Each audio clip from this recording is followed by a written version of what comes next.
അപ്പോൾ നമ്മുടെ എക്സാമിനറിൻ്റെ +2 ഏരിയ ബാച്ചിലുണ്ടായിരുന്നല്ലേ മോള്?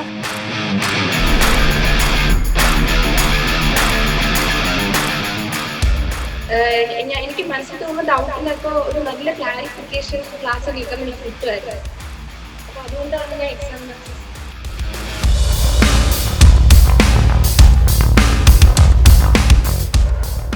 അതാണ് ചെയ്തത്. അപ്പം നമുക്കിപ്പം ഓരോരുത്തരും ചോദിക്കാറുണ്ട് എത്ര മണിക്കൂർ പഠിച്ചാൽ നമുക്ക് ഫുൾ മാർക്ക് വാങ്ങിക്കാം. അപ്പം മോൾക്ക് അങ്ങനെ എത്ര മണിക്കൂർ വെച്ച് പഠിക്കാറുണ്ടോ?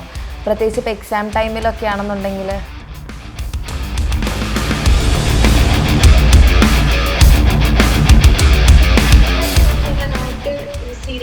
പിന്നെ അഡീഷണൽ വരുന്നത് മാത്രം ആഡ് ചെയ്യും അല്ലേ? ഇപ്പോൾ നമ്മുടെ എക്സാമിനറിൻ്റെ +2 ഏരിയ ബാച്ചിലുണ്ടായിരുന്നല്ലേ മോള്? അതോ നമ്മൾ മുന്നേ ഉണ്ടായിരുന്നോ അതോ ഏരിയ ബാച്ചിലാണോ മോൾ ഉണ്ടായിരുന്നേ? +2ലാണ് അഡ്മിഷൻ എടുത്തത്. അപ്പം ഫുൾ മാർക്ക് കിട്ടിയപ്പം എന്താണ് ആ ഒരു റിയാക്ഷൻ? എക്സ്പെക്ട് ചെയ്തിട്ടുണ്ടായിരുന്നോ ഫുൾ മാർക്ക് കിട്ടുമെന്ന്? പാരൻസ് ഒക്കെ എന്ത് പറയുന്നു? Okay okay. അപ്പം നമ്മുടെ എക്സാമിനറിൻ്റെ ഏരിയ ബാച്ചിൽ അത് റിവിഷൻ ബാച്ചിലുണ്ടായിരുന്നു അതോ ഏരിയ ബാച്ച് മാത്രമാണോ? ഏരിയ ബാച്ചിലായിരുന്നു. Okay okay. അപ്പം ഏതാണ് മോളുടെ ഫേവറേറ്റ് സബ്ജക്റ്റ്? എല്ലാം ഇഷ്ടമാണ്. ഇഷ്ടമില്ലാത്ത ഏത് സബ്ജക്റ്റ് ഉണ്ടോ? എല്ലാം ഇഷ്ടമാണ്. അടിപൊളി. ഓക്കെ. അപ്പം നമ്മുടെ എക്സാമിനറിനെ പറ്റി പറയുകയാണെങ്കിൽ ഇപ്പം മോൾക്ക് ഇപ്പോൾ ഒത്തിരി ഓൺലൈൻ ബാച്ചസ് ഉണ്ടല്ലോ. അപ്പം എന്തുകൊണ്ടാണ് മോള് എക്സാമിനർ ചൂസ് ചെയ്യാൻ കാരണം? ഇപ്പോൾ +2 ഞാൻ 10ാം ക്ലാസ്സിലേക്ക് എക്സാമിനറിന്റെ ക്ലാസ് ഒക്കെ കാണുമായിരുന്നു. അപ്പോഴ് എനിക്ക് മനസ്സിൽ തോന്നുന്ന ഡൗട്ടിനൊക്കെ ഒരു നല്ല ക്ലാരിഫിക്കേഷൻ ക്ലാസ് കേൾക്കാൻ എനിക്ക് കിട്ടുമായിരുന്നു. അപ്പോൾ അതുകൊണ്ടാണ് ഞാൻ എക്സാമിനർ ചൂസ് ചെയ്തത്. അപ്പം എക്സാമിനർ ഈ ഒരു ജേർണിയിൽ ഇപ്പം മോളെ ഈ ഒരു ഫുൾ മാർക്ക് വാങ്ങിക്കാനുള്ള ഒരു ജേർണിയിൽ എങ്ങനെയാണ് ഹെൽപ്പ് ചെയ്തത്? ഞാൻ ഫിസിക്സ് കെമിസ്ട്രിയിലൊക്കെ എക്സസൈസ് എക്സാമ്പിൾ ക്വസ്റ്റ്യൻസ് ഒക്കെ ആപ്പ് നോക്കിയിട്ട് ആൻസറൊക്കെ എനിക്ക് കുറച്ചുകൂടെ എളുപ്പത്തിൽ കണ്ടുപിടിക്കാനായിട്ട് പറ്റി. എല്ലാ ക്വസ്റ്റ്യൻസും പ്രോപ്പർ ടൈമിൽ ചെയ്ത് തീർക്കാനൊക്കെ പറ്റി. അപ്പോൾ ഓക്കെ ഓക്കെ. അപ്പോൾ നമ്മുടെ ബാച്ചിൽ ഇപ്പോൾ കുറേ ഫീച്ചേഴ്സ് ഉണ്ടല്ലോ. നമുക്കിങ്ങനെ എക്സ്ട്രാ നോട്ട്സും പിന്നെ വർക്ക്ഷീറ്റ് അങ്ങനെ പ്രീവിയസ് ഇയർ. അപ്പോൾ അതിൽ മോൾക്ക് ഏറ്റവും യൂസ്ഫുൾ ആയെന്ന് തോന്നിയ ഫീച്ചർ ഏതാ? Selected NCERT questions and answers ആ സെക്ഷനാണ് എനിക്ക് കുറച്ചുകൂടെ യൂസ്ഫുൾ ആയി. Okay okay. പിന്നെ ഇപ്പം നമ്മൾക്ക് ഓഫ്ലൈൻ ക്ലാസ്സുകളും ഓൺലൈനും ഉണ്ടല്ലോ. അപ്പം മോളിപ്പോൾ ഒരാൾക്ക് സജസ്റ്റ് ചെയ്യുകയാണെങ്കിൽ ഏതായിരിക്കും സജസ്റ്റ് ചെയ്യുക? ഓഫ്ലൈൻ ആയിരിക്കും ഓൺലൈൻ ആയിരിക്കും? ഇപ്പൊ വീട്ടിലിരുന്ന് കറക്റ്റ് ആയിട്ട് പഠിക്കുന്നുണ്ടെങ്കിൽ ഓൺലൈനാണ് ബെറ്റർ. അല്ലാതെ ഒരു സ്ട്രെസ് അങ്ങനെയൊക്കെ ഉണ്ടെങ്കിൽ പഠിക്കുമെന്നുള്ള കുട്ടികൾക്കാണെങ്കിൽ ഓഫ്ലൈനിൽ. ഓക്കെ. അപ്പോൾ നമുക്കിപ്പോൾ യൂട്യൂബിൽ നമ്മൾ ക്ലാസ്സുകളൊക്കെ പ്രൊവൈഡ് ചെയ്യാറുണ്ട്. നമ്മുടെ ബാച്ചിലും ഉണ്ട്. അപ്പം പലരും മോള് തന്നെ ചിലപ്പോൾ ചാറ്റിലൊക്കെ കണ്ടിട്ടുണ്ടാവും യൂട്യൂബിൽ ക്ലാസ് ഉണ്ടല്ലോ, അപ്പോൾ ആപ്പിൽ ജോയിൻ ചെയ്യേണ്ട ആവശ്യമില്ല. അപ്പോൾ മോൾക്ക് എന്താ തോന്നുന്നത്? അപ്പോൾ ഈ ഒരു യൂട്യൂബിൽ ക്ലാസ്സുകൾ മാത്രം കണ്ടു കഴിഞ്ഞാൽ നമ്മൾ വിചാരിക്കുന്ന പോലെ ഒരു നല്ല മാർക്സ് ഇതുപോലെ മോള് സ്കോർ ചെയ്ത പോലെ ഒരു ഫുൾ മാർക്കൊക്കെ നമുക്ക് സ്കോർ ചെയ്യുന്നത് ഈസി ആയിരിക്കുമോ യൂട്യൂബ് ക്ലാസ് മാത്രമാണ് കാണുന്നതെന്നുണ്ടെങ്കിൽ? എനിക്ക് തോന്നുന്നില്ല. ആപ്പിൽ ജോയിൻ ചെയ്യുമ്പോഴത്തേക്കും കുറച്ചുകൂടെ ഫീച്ചേഴ്സ് ഉണ്ടല്ലോ. ടെക്സ്റ്റിലെ ക്വസ്റ്റ്യൻസ് സോൾവ് ചെയ്യുന്നത്, PYQs അങ്ങനെ ഒരുപാട്. അതൊക്കെ ആപ്പിൽ ജോയിൻ ചെയ്താൽ മാത്രമേ കിട്ടുള്ളൂ. അപ്പോൾ അതൊക്കെ എക്സാമിന് വരുമ്പോൾ വളരെ ആവശ്യമാണ്. ഇപ്പം മോള് ഇപ്പം എല്ലാവർക്കും അറിയാൻ ആഗ്രഹം ഉണ്ടാകുന്നത് എപ്പോഴും ടോപ്പേഴ്സിൻ്റെ സ്റ്റഡി റുട്ടീൻ എന്താണെന്നാണ്. അപ്പം മോൾ അങ്ങനെ പ്രത്യേകിച്ച് ഒരു സ്റ്റഡി റുട്ടീൻ അങ്ങനെ എന്തെങ്കിലും ഫോളോ ചെയ്തിട്ടുണ്ടായിരുന്നോ? അങ്ങനെയില്ല. അന്നൊന്ന് പഠിപ്പിക്കുന്നത് അന്ന് തന്നെ പഠിച്ചു തീർക്കുക, പെൻഡിങ് ഒന്നും ഇടാതിരിക്കുക, മാക്സിമം ക്വസ്റ്റ്യൻസ് പ്രാക്ടീസ് ചെയ്യുക. നമ്മളിപ്പോൾ തിയറി പഠിക്കണം, അതിനുശേഷം കുറേ സമയം എടുത്ത് ക്വസ്റ്റ്യൻസ് പ്രാക്ടീസ് ചെയ്താൽ അതാണ് ചെയ്തത്. അപ്പം നമുക്കിപ്പം ഓരോരുത്തരും ചോദിക്കാറുണ്ട് എത്ര മണിക്കൂർ പഠിച്ചാൽ നമുക്ക് ഫുൾ മാർക്ക് വാങ്ങിക്കാം. അപ്പം മോൾക്ക് അങ്ങനെ എത്ര മണിക്കൂർ വെച്ച് പഠിക്കാറുണ്ടോ? പ്രത്യേകിച്ച് ഇപ്പോൾ എക്സാം ടൈമിലൊക്കെ ആണെന്നുണ്ടെങ്കിൽ? ഞാൻ അങ്ങനെ മണിക്കൂർ വെച്ച് പഠിക്കാറില്ല. പഠിച്ച് തീരുന്നത് വരെ പഠിക്കും. ഇപ്പൊ രാവിലെ എണീറ്റ് പഠിക്കാൻ എനിക്ക് കുറച്ച് പാടാണ്. ഞാനങ്ങനെ രാവിലെ എനിക്ക് പഠിക്കുന്നത് പാടാണ്. അതുകൊണ്ട് ഞാൻ രാത്രി ഒരുപാട് നേരം ഇരുന്നിട്ട് പിന്നെ പെൻഡിങ് ഉണ്ടെങ്കിൽ രാവിലെ എണീക്കും. അങ്ങനെയുള്ള എത്ര മണിക്കൂർ പഠിക്കണമൊക്കെ. ഓക്കെ. അപ്പോൾ നമുക്കിപ്പം ഓൺലൈൻ ആണല്ലോ നമ്മുടെ ക്ലാസ്സുകൾ. അപ്പം ഈ ഓൺലൈൻ ക്ലാസ്സുകളിൽ ഉണ്ടാകുന്ന ഒരു മെയിൻ പ്രശ്നം ഡിസ്ട്രാക്ഷനാണ്. അപ്പം മോൾ ആ ഡിസ്ട്രാക്ഷൻസ് എങ്ങനെയാണ് ഡീൽ ചെയ്തിട്ടുണ്ടായേ? നമ്മൾ ക്ലാസ്സിൽ മാത്രം ഫോക്കസ് ചെയ്യുക, വേറെ സോഷ്യൽ മീഡിയാസ് ഒന്നും ഉപയോഗിക്കാതിരിക്കുക. അങ്ങനെ മൈൻഡ് ഓൾറെഡി സെറ്റാക്കി ഇരിക്കുമായിരുന്നു. ഓക്കെ.